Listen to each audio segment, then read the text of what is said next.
स्वागत है आप सबका आज के इस वीडियो में। दोस्तों, आज से 24 साल पहले साल 13 मई 1998 को भारत एक फुल्ली न्यूक्लियर कैपेबल नेशन बन गया था। एक के बाद एक 5 न्यूक्लियर टेस्ट करके भारत ने पूरी दुनिया को अपनी ताकत का अंदाजा करा दिया था। हालांकि अमेरिका, ब्रिटेन, फ्रांस और जापान जैसे कई देशों ने इसके बाद भारत पर काफी प्रतिबंध लगा दिया था, लेकिन इन सब से उबरकर भारत आज न्यूक्लियर वेपन्स बनाने का दम रखने वाली दुनिया की सबसे ताकतवर सेनाओं और अर्थव्यवस्थाओं में से एक है। आज के इस वीडियो में हम आपको भारत के न्यूक्लियर प्रोजेक्ट के पीछे की पूरी कहानी बताने वाले हैं कि आखिर एक फुल फ्लेज्ड न्यूक्लियर नेशन बनने में भारत को किन किन बड़ी परेशानियों का सामना करना पड़ा।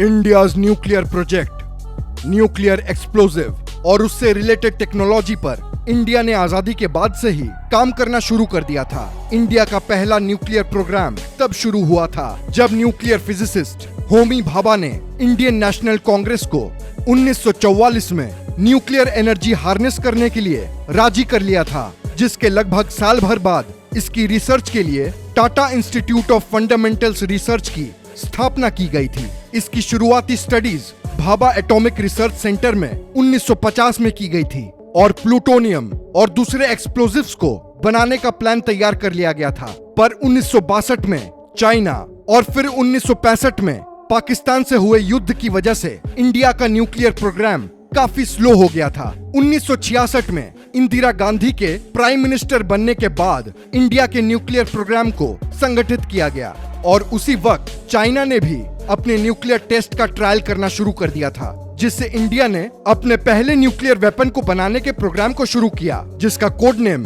स्माइलिंग बुद्धा रखा गया था। जिसके बाद सितंबर 1972 को इंदिरा गांधी ने भाभा एटॉमिक रिसर्च सेंटर को एक न्यूक्लियर डिवाइस मैन्युफैक्चर करके उसे टेस्ट करने की ऑफिशियल परमिशन दे दी। लेकिन इस टेस्ट में इंडियन आर्मी ज्यादा इन्वॉल्व नहीं थी, पर फिर भी आर्मी की हाईएस्ट कमांड को इस टेस्ट की तैयारियों के बारे में पूरी जानकारी दी गई थी और इस डिवाइस को 18 मई 1974 को बुद्धा जयंती वाले दिन डिटोनेट किया गया। इंदिरा गांधी ने इस टेस्ट को सक्सेसफुल बनाने के लिए इसे पूरी तरह से सीक्रेट रखा था और सिर्फ कुछ ही इम्पोर्टेंट लोगों को इस टेस्ट के बारे में पता था। यहाँ तक कि उस समय के इंडियन डिफेंस मिनिस्टर इस टेस्ट के बारे में नहीं जानते थे और उन्हें इस टेस्ट के बारे में तब तक नहीं पता चला जब तक कि उसे पूरा नहीं कर लिया गया। इस टेस्ट को पूरा होने के बाद भारत ने इस टेस्ट को इंटरनेशनल लेवल पे एक पीसफुल न्यूक्लियर टेस्ट बताया था और कहा था कि वो इसको मिलिटराइज करने के बारे में नहीं सोच रहे हैं। पर फिर भी उस वक्त की वर्ल्ड की बड़ी सुपर पावर्स ने मिलकर इंडिया पर कई तरह के व्यापारिक प्रतिबंध लगा दिए थे, जिसके बाद स्टेट इमरजेंसी की वजह से साल 1975 में इंदिरा गांधी की सरकार गिर गई थी और नए प्रधानमंत्री के आने के बाद इंडिया का न्यूक्लियर प्रोग्राम काफी स्लो हो गया था। पर 1980 के जनरल इलेक्शन के बाद जब इंदिरा गांधी की सरकार वापस आई तो तब उसके बाद 1981 में फिजिसिस्ट राजा रमन्ना के अंडर में भारत के न्यूक्लियर प्रोग्राम ने फिर से स्पीड पकड़ी, जिस दौरान इंदिरा गांधी के पास लगातार एडिशनल न्यूक्लियर टेस्ट कंडक्ट करने के लिए रिक्वेस्ट आती रही। पर क्योंकि अब पाकिस्तान ने भी भारत की आड़ में न्यूक्लियर टेस्ट करना शुरू कर दिया था, जिसकी वजह से इंदिरा गांधी ने अब सारी न्यूक्लियर टेस्ट की रिक्वेस्ट को नकार दिया था। पर भारतीय जनता भी लगातार सरकार को पूरी तरह न्यूक्लियर टेस्ट करने को सपोर्ट कर रही थी, जिसकी वजह से प्राइम मिनिस्टर नरसिम्हा राव ने 1995 में न्यूक्लियर टेस्ट को दोबारा कंडक्ट करने का फैसला लिया।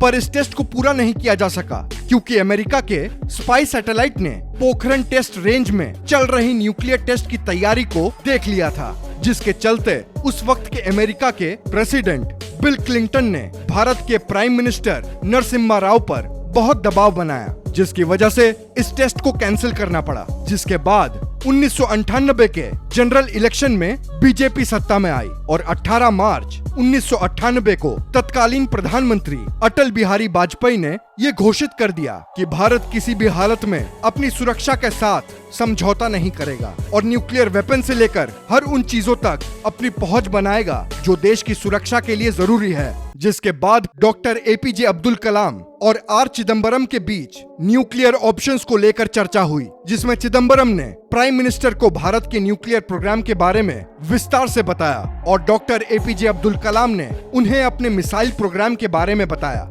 और फिर 28 मार्च 1998 को अटल बिहारी वाजपेयी ने साइंटिस्ट से जितनी जल्दी हो सके टेस्ट की तैयारी शुरू करने को कहा, पर अमेरिका के स्पाई सैटेलाइट्स लगातार पोखरण पे अपनी नजर बनाए हुए थे, जिसकी वजह से इन टेस्ट्स को सीक्रेट रखना बहुत ही जरूरी हो गया था, जिसके लिए इंडियन आर्मी की 58th इंजीनियर रेजिमेंट को बिना अमेरिका की नजर में आए टेस्ट साइट्स को तैयार करने का काम दिया गया। इसके अलावा सीनियर मिलिट्री ऑफिसर्स, साइंटिस्ट्स और पॉलिटिशियंस के एक छोटे से ग्रुप ने इस मिशन को सीक्रेट बनाए रखने के लिए कई तरह की प्लानिंग की थी। डीआरडीओ के chief director doctor APJ Abdul Kalam और डॉक्टर आर चिदम्बरम को इस टेस्ट की प्लानिंग करने का काम दिया गया था और Bhabha atomic research centre, atomic minerals directorate for exploration and research और डीआरडीओ के साइंटिस्ट्स और इंजीनियर्स को न्यूक्लियर वेपन की असेंबली, उसके लेआउट, डेटोनेशन और डाटा कलेक्शन का काम करने को दिया गया था।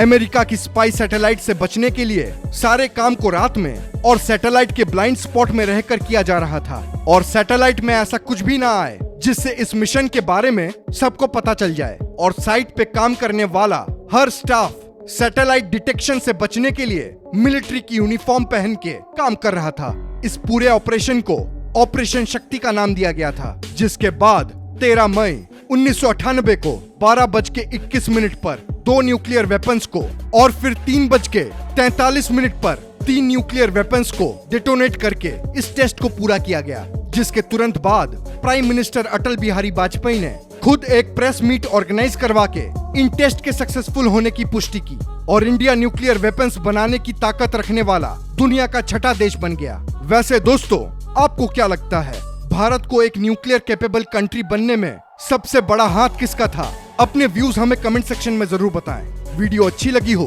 तो लाइक करें और शेयर करें और ऐसे ही अमेजिंग वीडियोस के लिए हमारे चैनल को सब्सक्राइब करें।